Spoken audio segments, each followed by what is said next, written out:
Encouragement to Act and to Choose. November 8, 2019 by Anna von Reitz. I don't mean that we are alone or unaided in our efforts when I say that only you are responsible for self-governance of yourself and your state. We have plenty of help on a universal basis, and that help is more or less instantly available to us when we ask for it. It's the asking part that we fall down on, first, because we don't know that there is anyone or anything else present to ask, and second, because we think that we are self-sufficient just because we have free will. Neither of these assumptions are true. Jesus tried to tell you, and I am telling you, too. Ask to receive. Knock and it will be open to you. We are not alone. We never have been. We never will be. We are part of a universal dynamic.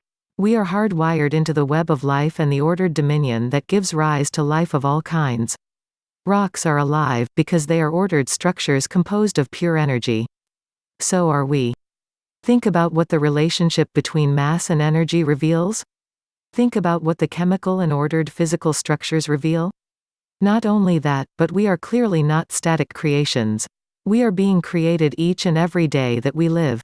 Our creation did not begin with a moment of fertilization, though that did mark our physical incarnation in this life, and our creation certainly did not end with parturition from our mothers.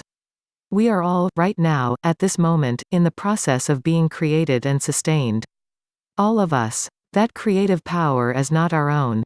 That knowledge and those resources don't come from us. Just stop for 10 minutes and really think. I have looked and sought and asked and thought for many years, and in all of that, I can only conclude that like toddlers, there is only one question that we are generally well suited to answer, and that question is, what? What do we want? The red elephant or the blue binky? That is the question the universe asks of us and the one question we can answer. So? Do we want truth, peace, compassion, grace, kindness, humility, sharing, freedom and life abundant? Or do we want lies, illusions, war, selfishness, gluttony, cruelty, bigotry, deceit, arrogance, and death? Our choice. The whole universe waits for our answer. So while we are not alone, and while we can't and don't sustain or create ourselves, we do have a crucially important responsibility and role.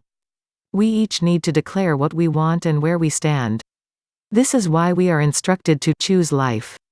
There is an active element to this. We aren't supposed to just dawdle along and go, I dunno, life or death, that is the question, well, I dunno the answer to that one, really tough quizzes you give, grandma. I mean, if you live, you gotta do stuff like homework and raise kids, and if you die, you can just lie in the ground and rot. And we aren't supposed to overly worry ourselves about all the other questions, the why, when, where, how, who and so forth. Like most everything else, that's provided once we know what we want and focus on it. Links to this article and more can be found in the video description box.